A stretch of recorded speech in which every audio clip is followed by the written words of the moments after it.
Hey, welcome back, everybody, to the Today's Market Explained, a four-star media event, I call it, because it's not only just a podcast, it's video clips. You'll be seeing some video clips all over social media. And we interview really smart people and do market commentaries as well ourselves. Today, we have an interview episode with two of the smartest guys I know in the business. We work closely together on a number of things. And I want to introduce our friends at Canterbury Investment Management, Tom Hardin, who's the CEO, and Brandon Bischof, who is the Director of Portfolio Intelligence and runs the Thermostat.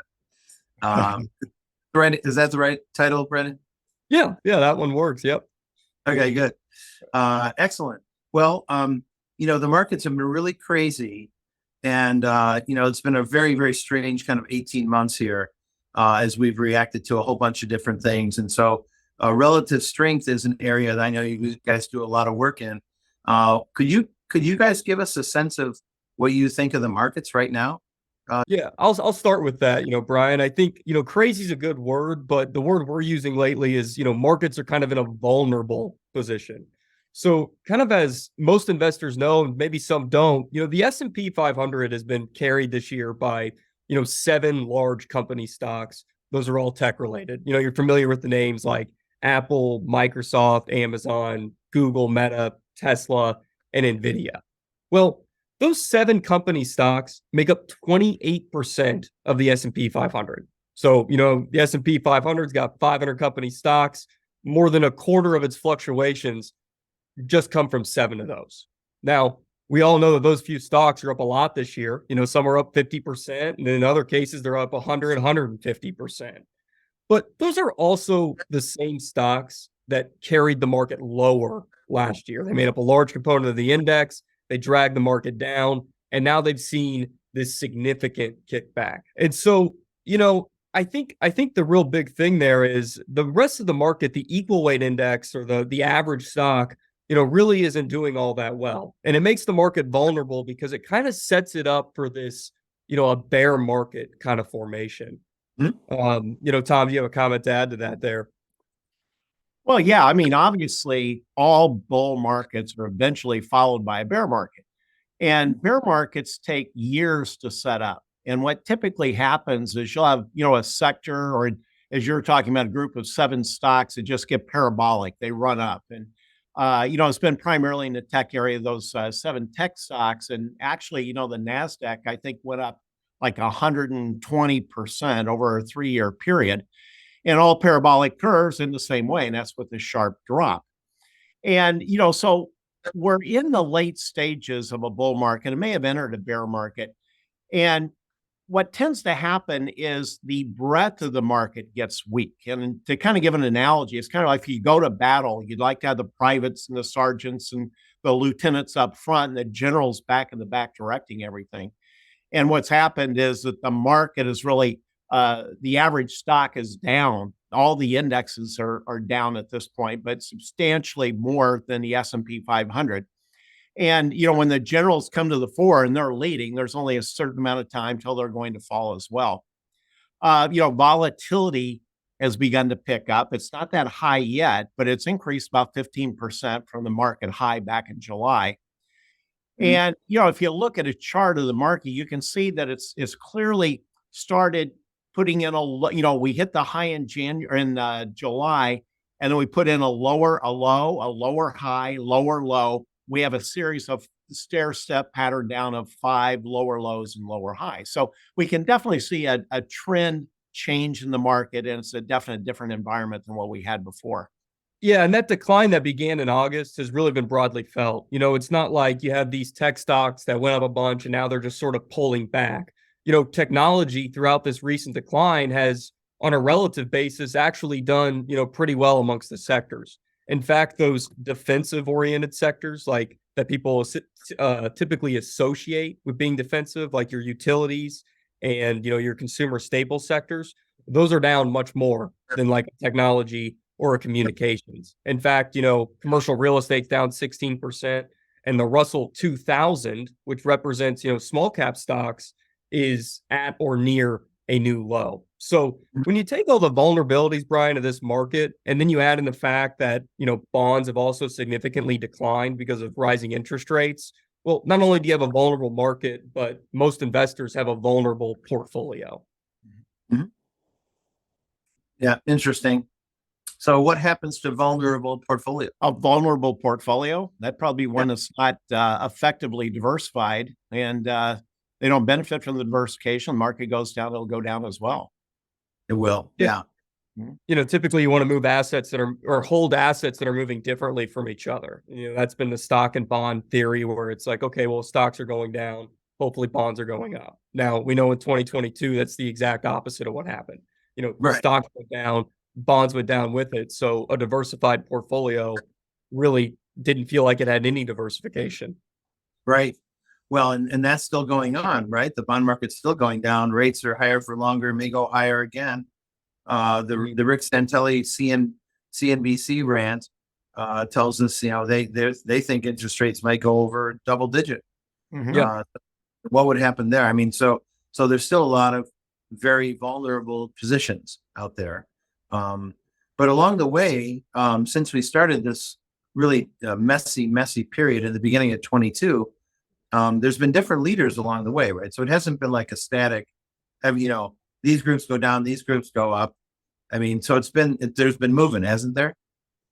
Yeah, there's been a lot of significant rotations. I think, energy at the beginning of last year took a big leadership position. It was the only thing up when the market was down.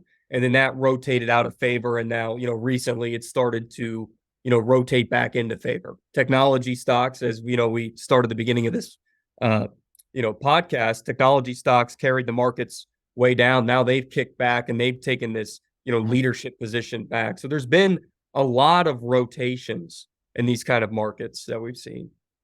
Very interesting. Well, and your strategy, the main strategy you run is called portfolio thermostat. So can you explain why you call it that? Yeah. If you think about it, markets and at least the weather in Chicago are kind of similar. They go from one extreme to the other. I think you got up to 100 degrees, and I think last summer one time, and you have no problem getting down to zero. And basically, a thermostat, a portfolio should be managed kind of like your thermostat works in your home, and that you have an indicator on the thermostat called a thermometer.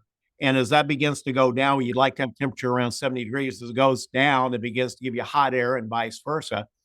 And your portfolio should do kind of the same thing.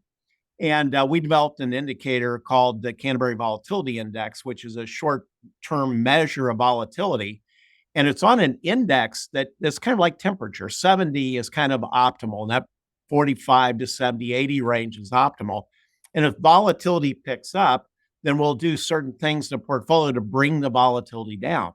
That's typically using what are called inverse securities. So if the market goes down, an inverse will go up, because volatility is a primary factor in bear markets. Volatility tends to pick up before we go into a bear market. Volatility means that the correlations we talked about before, as Brandon mentioned, are getting higher. Everything's starting to move together.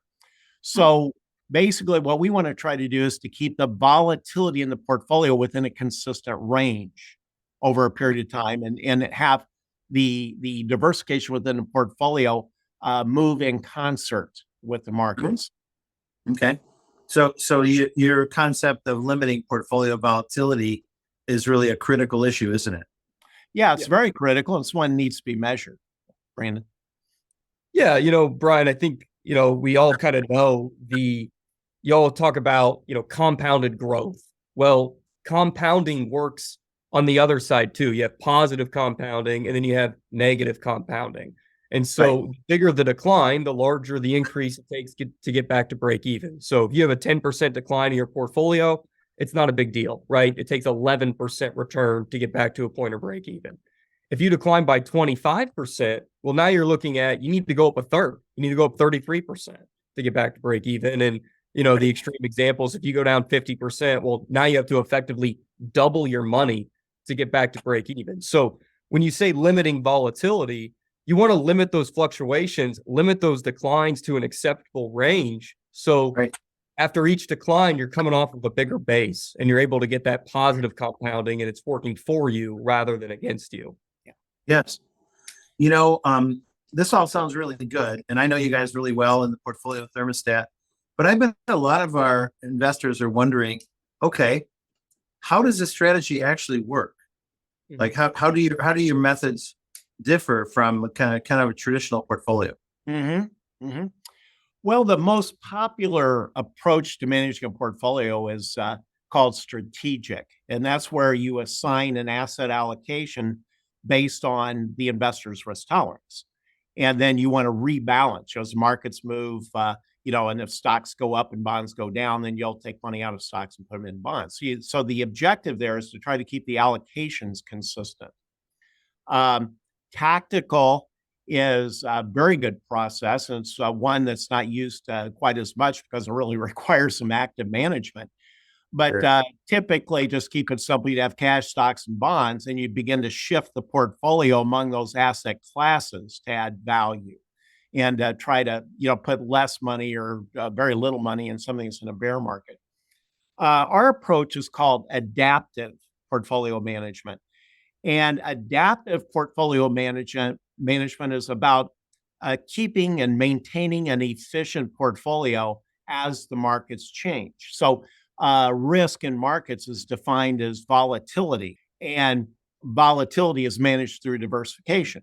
But the combination of securities that give you the best benefit of diversification change over time.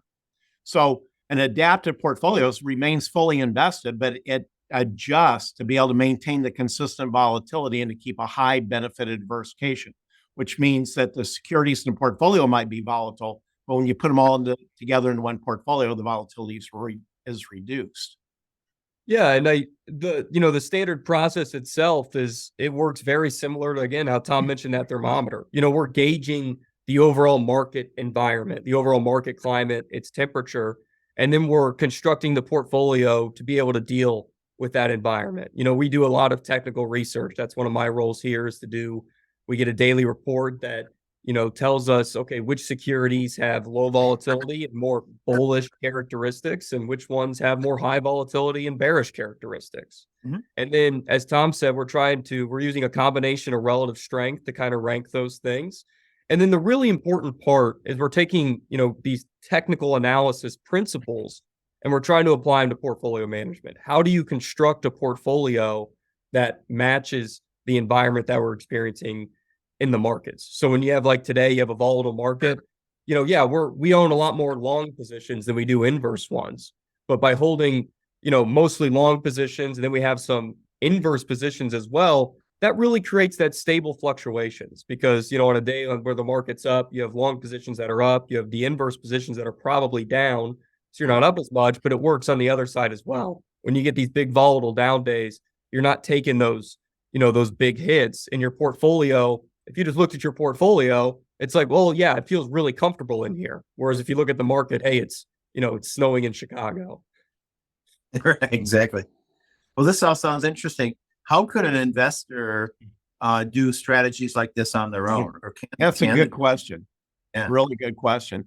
What's interesting is, over the last 15 or 20 years is there's been huge advancements in technology and, investment product creation, exchange traded funds. We can participate in asset classes that we couldn't begin to be in before, whether it's commodities, currencies, the inverse securities. And what happens when you put all these things together, there's a lot of complexities. I mean, even though we have all these tools that we didn't have in the past, for the most part, people aren't doing much better than they did before. So to be able to get the most out of these advancements really requires software and applications to be able to put those combinations together, to be able to measure, what exactly is the volatility? What is the percent benefit of diversification? So really a process like adaptive portfolio management is driven more by software and technologies as opposed to kind of your gut feeling about, when you should own this sector. I mean, we can own geographic regions, countries, sectors. I mean, the choices are unlimited, and that adds complexity And when you have a lot of complexity, then you need systems that are evidence-based that can manage that and optimize it. Yeah, so it's tough to implement on your, on your own, but we find that the majority of investors don't really want to, implement that on their own. And it takes a training to be able to do it, to, figure out as an investor, hey, what are the important things I should focus on in order to get what it is that I want? Okay, so for most people, the number one goal for an investor is they want to become financially independent. They want to be financially independent, but more importantly, once they become financially independent, they want to be able to remain financially independent, because when you have a little portfolio as you're starting out and the S&P 500 or whatever it is goes through a bear market, it's not a big dollar loss. But as your portfolio grows over time and you get to the end of your career and you're ready to retire, all of a sudden the 30, 40, 50% it has a much greater impact. So, I know a lot of investors out there are worried. So we do a lot of training to help them focus on, okay, I know there's a lot of moving parts in your portfolio, but here are the certain things that you should be paying attention to. And as long as you're checking those boxes, you're in a good place. Nice. So individual investors could do this, but they really need the right tools and they really need to commit to a process. And a lot of people aren't willing to do all that, right? But those who are probably could do it on their own, or they could just work with you guys, right? Yeah. We have the software. That's right. That's right. So you mentioned something about also, Brandon, about training. And I know in addition to portfolio management, you guys do a lot of education. What kind of important points should investors know, to understand, to be involved in this kind of a process? Tommy, you want to answer that Right. one? Oh, yeah, sure. Modern portfolio theory, which was really used to develop most of the portfolio strategies we have today, is about 50 years old. As a matter of fact, came from your alma mater, University of Chicago.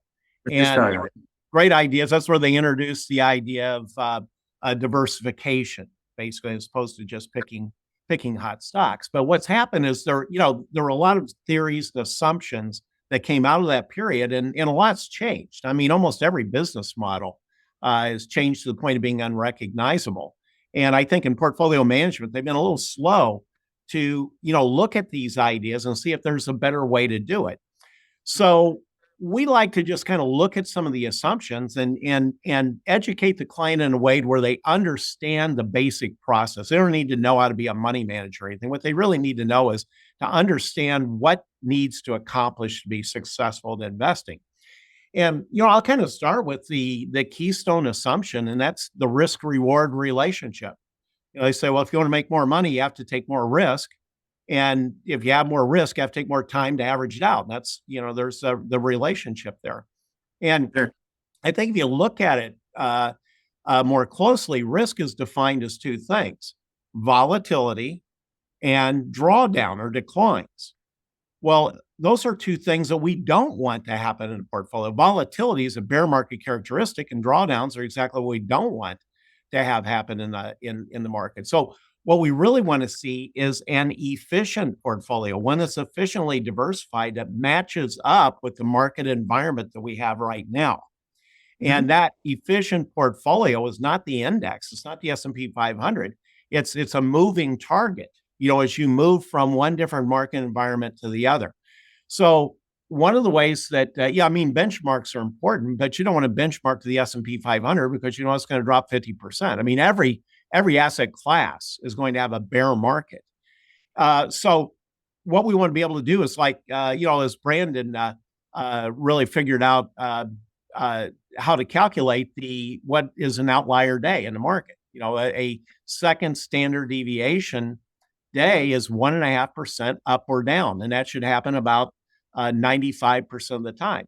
So if the S&P 500 is seeing what would be about 5 outlier days out of 100, or about 12 or 13 over the course of the year, that means the market's pretty efficient.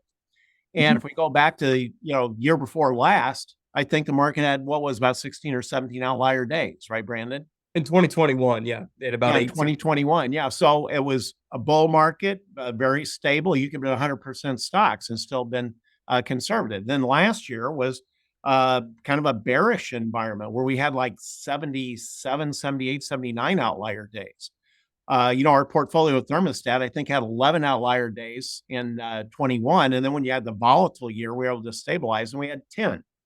So the idea then is if your portfolio is efficient, that means then that you're going to benefit from the market's volatility instead of being punished by it. And, that's a really important concept.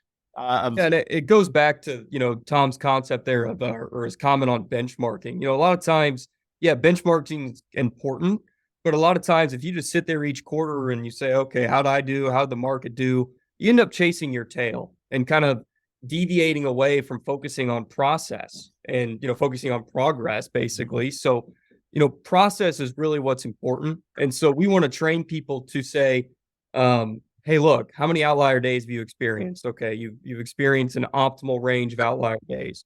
Do you own securities that show the right characteristics of things that could go up? Yes, I do. And then you have an ongoing maintenance program to make sure those securities continue to hold those characteristics. And if they don't hold those characteristics, well, don't own them, right? Like we have the ability to get in and out of them and rotate to other positions that create a more optimal portfolio. So rather than focusing every day on CNBC and saying, oh, what's the market doing today? Is it up? Is it down? Whatever. You want to make sure you check these boxes so you can go about your life and enjoy living it and not have to worry about what the market's doing. Yeah, if you want to follow day to day, we just like to say if your portfolio did move more than 1.5% up or down today, it's a good day. That means the portfolio is efficient. Brian, another thing that is kind of another core assumption is the idea that bonds are safe and stocks are risky. So if you go back to the strategic approach, they're going to say, well, if you're conservative, you need to be 50-50 or 60-40. And we know that every security has a bear market. And, we go back far enough, Brian, you and I, to remember back in 81, by the time you got to about 1981, you think bonds go down all the time because you had double-digit inflation, double-digit interest rates. And we've had 30 some odd years of generally downward trending rates. So bonds have gone up. And that's kind of reinforced that. People forget. And now, wow, we've seen the 20-year treasury bond drop by over 40%. So, you can't look at the securities and say they're conservative or aggressive. Anything that has the right characteristics of low volatility is considered to be relatively safe. And anything that is seeing volatility pick up would be considered to be risky. So, yeah, we're seeing that same kind of bond market right now, just like the early 80s. And people weren't prepared for it. And people didn't really have a plan. And so it's important to have a plan. You'll just get sideswiped by the market. Yeah, conservative investors got hit the most. And, last year was the worst bond market year since the founding of our country.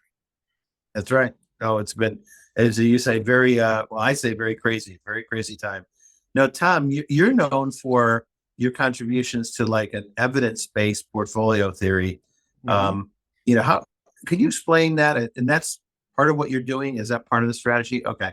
Yeah. It's kind of like people like to go back and look at past performance. And so with past performance, there's going to be some indication of what the future is going to be. And if you ever look at the disclaimer, it says it's not. As a matter of fact, it's probably the worst because whatever's been the best for the last 5 years, if it doesn't change, is probably going to be not as good as in the future because you're going to revert to the mean. So being evidence-based means that you have a process that's actually testable.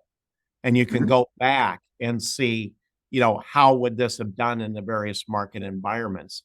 And to be able to do that, again, you want to get away from randomness where something performed well just because you happen to be in the right place at the right time and continue to do that for a period. But something where you can say, yes, this became a sell at this point, this became a buy. The volatility was picking up with these actions could have been taken. These are the actions that would have been taken. And it doesn't mean that, you're going to pick the exact stock or the exact ETF, but you can tell that, hey, this area is in a bear market. This is a bull market. It shifted on this date. If you would have rotated and felt that, then you can show statistically relevant evidence that the process can add value. And that's the way every other area that's based on technology really kind of approaches it.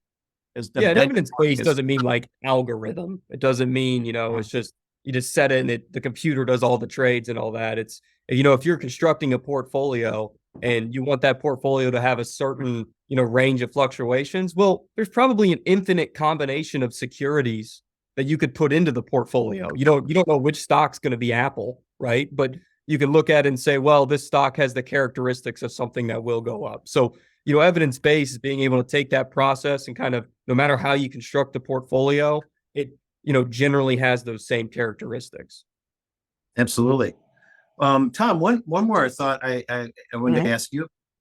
I know you're a speaker. You've done a lot of speaking, or sought after speaker, if you would. What are the concerns that you hear from investors, and how does that relate to the solutions you guys have created? Well, I think the biggest fear that investors have is, as Brandon said, is losing money, but markets are very counterintuitive. So, and that's that there's a rule, law of supply and says that has to be the case. If everybody's bearish, that means they're already out of the market. They're in cash and they're potential buyers. And if everybody's, highly optimistic, they're already in, no one left to buy, only people left to sell. So, the biggest risk really, I think, is investor psychology. It's circumventing the system, particularly in a bear market, because the biggest advances, the biggest updates occur in bear markets actually. And you'll see a market run, then all of a sudden you get this crazy kickback of maybe 15 or 18% over 3 or 4 weeks. And if you have an efficient portfolio, you might only be up 4 or 5. You go, wow, you're not even get to participate in that. So I think it's it's the counterintuitive nature of markets, and the idea that if the market goes up, a lot of investors think I should be up more, and if it goes down, they don't want to go down at all. So I think it's just getting that basic understanding of what assumptions are the ones they need to be focused on and the ones that are false, and have them understand the process well enough to where they don't circumvent the process. Nice. Good thoughts. Brandon, Tom and I have been at this a long time. We're old timers, and we've been in all the back rooms and learned the hard way, if you will. But you're a pretty young guy, and I'm kind of curious, and I think our listeners would be curious about how your journey took you so quickly to where you are, being a thought leader in the industry. You speak on our weekly calls, and you're well known in the industry as being a guy to really listen to. So, how'd you do it? How'd I do it? I've been really fortunate to be in a position to have, great mentorship, Brian. I'm on this call with, you and Tom. I speak to you every week. I speak to Tom every day. So, I've really been the beneficiary of all that years of experience. And then, as Tom said, in the last 15 to 20 years, you have all these advancements in technology and kind of new software. So, it's being able to take those advanced technologies and really apply them to, what's been learned over the course of, a long investment career that you've had, that Tom's had, and all these different things. So, a lot of it's a little bit of luck, right? But it's taking everything that has been in the past, all the assumptions, all that stuff, seeing what you guys have learned, and then being able to take the new technology, the new applications, and, kind of build that out together. And it's, again, you go back to been really fortunate and been kind of lucky, and, but it's been really fun. It's been really fun to participate and learn. And, there's a lot of stuff you don't learn from going to college, right? There's more of it than you learn in the actual world. Got to be in the arena, as they say, in the arena. So that's great, Brandon. It's really amazing your success, and the adaptive portfolio methods that you guys are focusing on. Maybe you can share with us, how they differentiate from kind of traditional portfolio investing, like the stuff you do every day. I mean, we run a daily report every morning, and so we're looking at a list of securities, both stocks and exchange traded funds, or ETFs. And we're, looking at them from a technical perspective. It's kind of goes back to the old, well, this is a good company, this is a bad company. Well, stocks are driven by supply and demand. Okay. So it doesn't really matter what the company does. It matters what investors' opinion is of what the company does. So we're looking at everything on a technical basis. and we get that daily report. It's kind of like you might see something of, hey, the leading ETF today is South Korea. And it's like, I don't really know what South Korea does, but the bottom line is it shows the, showing the right characteristics of something you'd want to own. So, from what we're doing with strategic, strategic is set it and forget it. All right. Set it and forget it, ride through the ups and the downs. And that boils down to timing.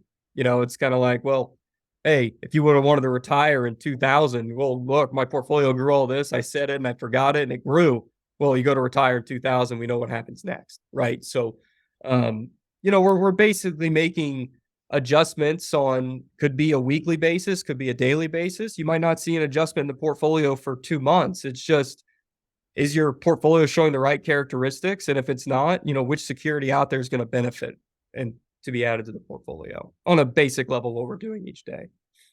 Yeah, to add to that a little bit, I think the real breakthrough came in adding technical analysis to portfolio management. I mean, if you think about it, the portfolio manager has to make all the decisions. They decide when to buy and when to sell. And you can't be an expert. And I mean, you could make a career out of studying Eli Lilly, So a chart is a chart is a chart. We get this report, gosh, I don't know what it is, probably 25 pages of the ETFs that we can own and the individual stocks. And, it's about supply and demand. It's about movement. But the big breakthrough came in the Chartered Market Technicians program, which is like a chartered financial analyst. It's a 3-year designation. And Brandon and I have that, and Kim Custer. But as we began to get into it, again, I've got my designation in portfolio management at the University of Chicago. And they're experts in portfolio management. Portfolio management is all about movement. It's about volatility. It's about, risk return, the scatter graphs and that kind of thing. And I started thinking, technical analysis is about movement. What if we took technical analysis principles and applied that to portfolio management?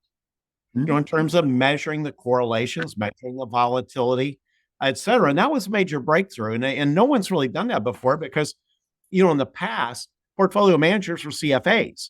And CFAs are great at understanding companies, but companies are not stocks. So really portfolio management, I would argue, is a lot more to do with what would be called technical analysis or supply and demand and movement than it does about fundamentals. Fundamentals don't have really anything to do with portfolio management.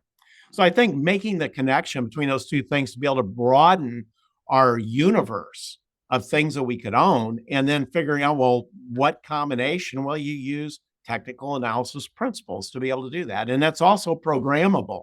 So you can develop the software that can, optimize portfolios to match up with whatever the reality is of the markets we have right now. Yeah, you can't predict the future, Brian. We all know that. So It's what's happening today.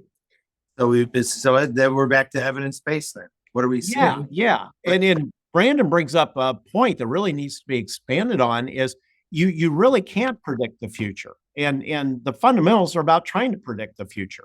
What you can do is say, here are the characteristics right now. And as Brandon, gave an overview of what the market looks like, we know that the market has higher risk now. We know that it's showing bearish characteristics. So that we own 5 inverses in the portfolio right now. In a strong bull market, we may not have any, or we might have 1. I think of the top 10 ranks positions we have right now, if I'm not mistaken, I think 4 of those are inverse. They're in a bull market, they're down at the bottom of the list. Yeah, of course. Well, it is very adaptive, very just fascinating strategy. And we do similar work, but you guys are really taking it to a whole new level. It's really exciting to listen. Guys, we're coming to the end of our discussion today. And, I like to frame out this last question. I'll throw it to both of you. You can just kind of decide who's going to answer. Okay. So about 300 people are going to see this interview over the next couple months. And by the end of the year, about 1,000 people. So imagine they're all in an auditorium at University of Chicago, right? And you're on stage and you're going to tell them a basic message. What kind of message would you like to leave that group of 1,000 people with today? You want me to field that, or do you want to field it? No, I want you to use your years of experience to field that question. What do you say to that? Wow, it's that's a pretty broad question, but I would start out, I think, by saying, the whole idea of investing is to make money. Okay. We don't invest money to lose. We want to make money. Right. So markets, again, they fluctuate, they're variable. And as you make more and more money, as Brandon was saying, that the more money you have, the bigger your portfolio gets, and the more mature it gets, the bigger the impact that a drop is. You know, 10% drop means a lot more in a $2 million account than it does on a $200,000 account. So you have to be in a position to be able to manage the risk, because if you can't manage risk, you're not going to be able to manage the outcome. Mhm. So, I mean, I can just say for myself, if I had to invest in a strategic approach with my money, I wouldn't be in the market. It doesn't work over the long run. It's again, you're going to have these big drops, and every drop happens after a peak, after the most amount of money you've ever had. And plus, you made contributions all along. You made these contributions. It doesn't take much to give up all the growth. You know, I mean, you can get lucky and own, Facebook or something, or Apple. But the reality is you can make all the money you want in a good market, but if you can't keep it, it really doesn't mean anything. So Yeah. you've got to have a good risk management process. And as Brandon and I used to say, it's got to pass a logic test. You can say, well, this ended up being safe. Well, does it? The Super Bowl indicators, we know used to be if the NFC would win, Yeah. market would go up, and it was right like 23 or 24 times in a row. So it's randomness sometimes doesn't seem that random, but you can look at logic. So what difference does that make tomorrow? Well, it doesn't make any. They couldn't identify it until after they saw it. And then after that, it didn't really work that well. Yeah, Right. I think the fun thing is it's like you have these, somebody can come to you with an exciting business deal and they say, hey, I got this idea for a business, or we're gonna do this real estate transaction. It's gonna make us a lot of money. Those are really exciting deals. And you can look at that, as Tom said, logically and say, yeah, I think that would work. Markets, on the other hand, don't work like that. It's not like somebody, you see them all over the internet. Oh, this hot stock tip. I got the it's all random, whether it's going to go up, down, sideways, whatever. There's no guru out there who's going to select stocks and pick them consistently. Markets are truly about risk management. And if you go to somebody with risk management, yeah, it doesn't sound as exciting as I'm going to make you all this money. But truly, when it comes to portfolios, that's what it's all about. And that's how you make money over the long run, is that risk management. Yeah. Yeah. Bottom line, it's about the most efficient portfolio, the one that can control the downside, actually produces the most amount of money over the long run. Nice. Well, you've debunked a lot of the basic theories a lot of people believe in Wall Street, and you've got a whole new strategy, and it works really well. So really, really great that you guys shared some thoughts with us today and spent some time with us. We appreciate it, and our listeners are all the benefit for that. Well, thank you, Brian. I've known you for a long time, and you are a real thought leader in the industry, and I love what you guys do. I mean, you've been able to break out and do a lot of unique things that the other firms just can't do. They either can't do it, or number one, they aren't innovative and creative enough to think about how to actually take the industry and make it better. And you're one of the really good guys in our industry, and we're fortunate to have you a part of it. Thank you. Thank you, Tom. Thank you, Brandon. It's been a great time to have you with us and working with you guys as well. I would just say for our listeners again, just by way of reminder, so Tom Hardin and Brandon Bischof are the leaders of the Canterbury Investment Management out of the metropolis of Zionsville, Indiana. That's near Indianapolis, right? That's a suburb of Indianapolis. You're exactly if you've ever seen financial capital of Indiana. That's right. And it's a great little town. It's like Mayberry RFD, but they're doing some really great work at Canterbury with the portfolio thermostat, and we have a lot of investment advisor opportunities within 4-Star through all the custody banks and platforms we work with. But Canterbury is one of the featured managers. I had personal money managed by them as well as a lot of our advisors here at 4-Star. So really, again, thank you guys for coming with us and joining us for this journey today. And I think we'll leave it there. Yes. Thank you. It's been a real pleasure working with you, and we're looking forward to doing that for a long time. Excellent. All right. Well, thanks to our listeners for being with us, and we're going to be back again shortly with another episode. And it's a real pleasure to have Tom and Brandon, who are really homies for us and really great leaders in the industry. So we'll leave it there, folks. and look forward to the next episode of Today's Market Explained, a 4-star media event. Bye-bye, everybody.